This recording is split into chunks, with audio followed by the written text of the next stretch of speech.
Hey guys, we're in a 2-week series on contentment and generosity. It's such an important topic, revolving how we handle our finances, which is, you know this, very spiritually impactful. And as Ashley was talking this weekend, this thought came across my mind. What would you give to be content?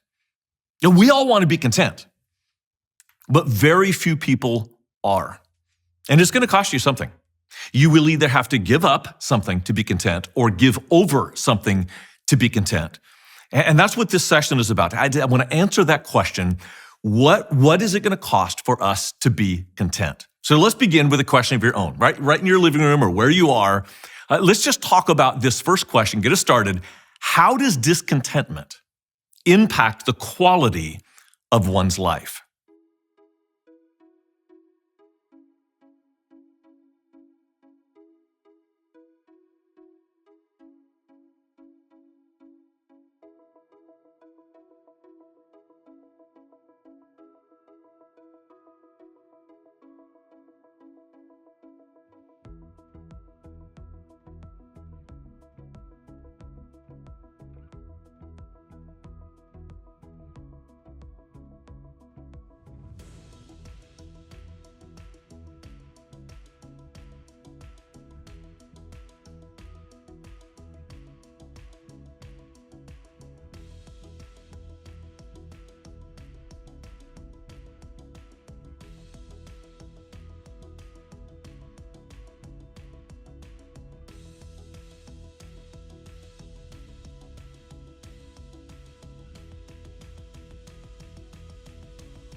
Let me begin by saying contentment is a choice. It's not just going to happen when you get to a certain financial status. It's not going to happen when you get the right job or the right maid or the right person around you. It happens when you make a choice right here in your own chest, in your own heart, to say, I'm going to be content. There's a passage that speaks to that. And I want to read this slowly, line by line. Is that important? Hebrews chapter 13, verse 5. Keep your lives free from the love of money.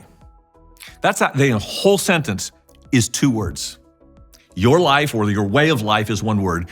A more interesting word to me is free from the love of money. That's 1 Greek word. It looks like this: phil argyros. Means not. Phil is the word for love, like Philadelphia, the city of brotherly love. Argyros is the word for silver. So you should have a life that is not friends with silver. Why? The second part of the verse, and be content. The Greek word is arche. About a dozen times in the New Testament we read it. It actually means to be satisfied with what you have. This is exactly what the verse says. The third part, and this is the foundation. For he has said, I will never leave you, works, nor forsake you. Now, if you just look at the negatives in English, there are 2 negatives. There's not 1 negative in Greek, there are 5. No, not, never, nunca, niet. God will never leave you. And when you understand that God is permanently present with you, then what you have is sufficient. And that's where contentment comes from. Okay. So let me make several observations about Hebrews 13:5. First, when you desire more, you will never be satisfied. In fact, the word for greed in Greek is literally wanting more ishness. And if more is what you want, it doesn't matter how much you have. You will never be satisfied because you'll always want more. Number 2, we have to allow sufficient to be enough. Now, I wouldn't say this in your relationships. It doesn't mean you don't have dreams or goals or aspirations. Look, I'm the last person who will ever tell you not to be an overachiever. But when it comes to an overaccumulator, just let sufficient be enough. Let the size of your house be enough. The size of your car be enough. The size of your bank account be enough. Because if sufficient is not enough, you will never have enough to be generous. And that's where life gets good. Number 3, God made this promise originally to Moses. Back in Joshua 1, verse 5, they're going into the promised land, and God said, I will not leave you, I will not forsake you. But Moses repeats the promise that God made to him, to the people of Israel, Deuteronomy 31, verse 6, be strong and courageous. Do not be afraid or terrified because of them, for the Lord your God goes with you. He will never leave you nor forsake you. You know, Jesus made a similar statement to the church.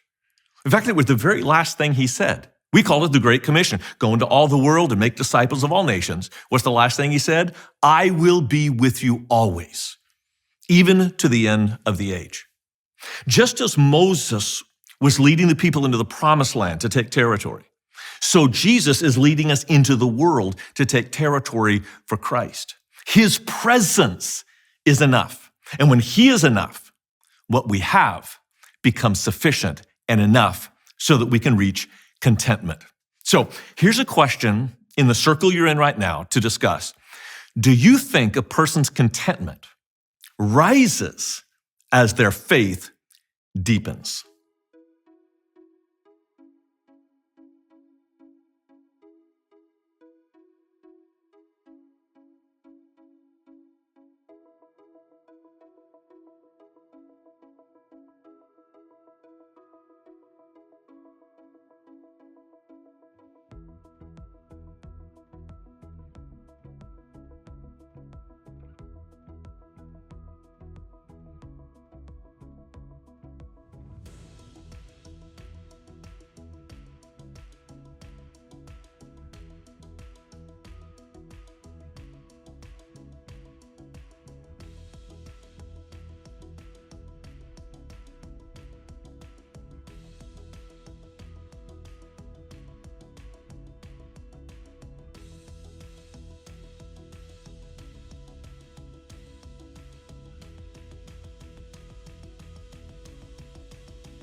Here's the second thing I want to say about contentment.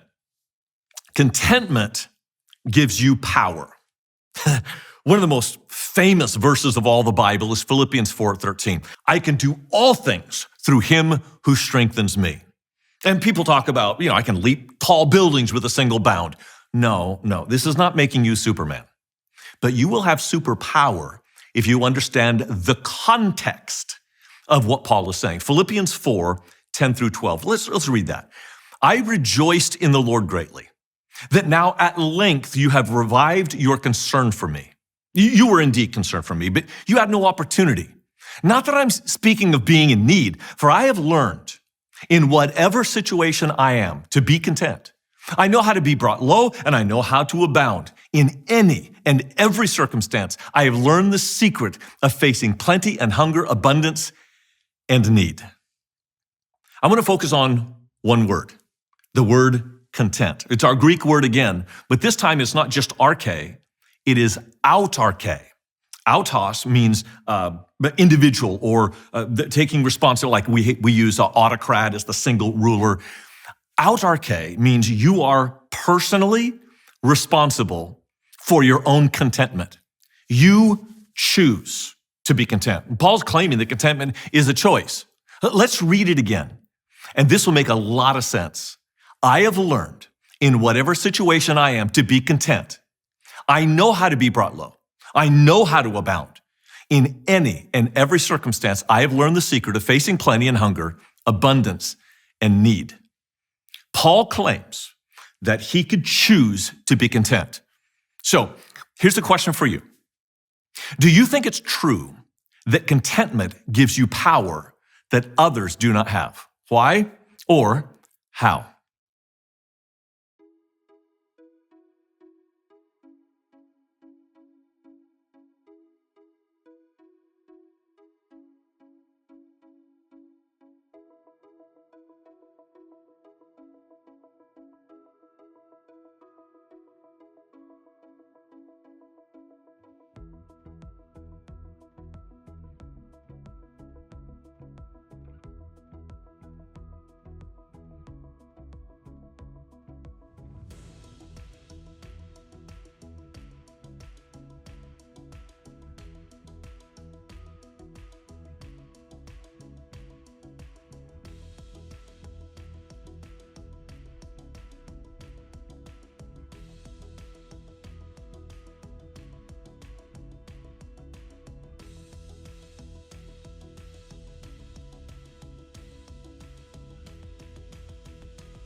Hey, before we get to the last question, I have an exciting announcement to make.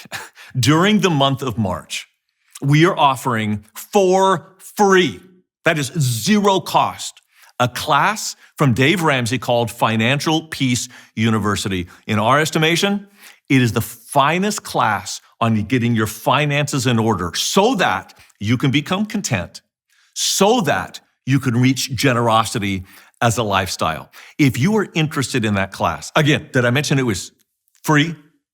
Talk to your group coach or contact your associate pastor and they will get you connected to the class on your campus in March for free.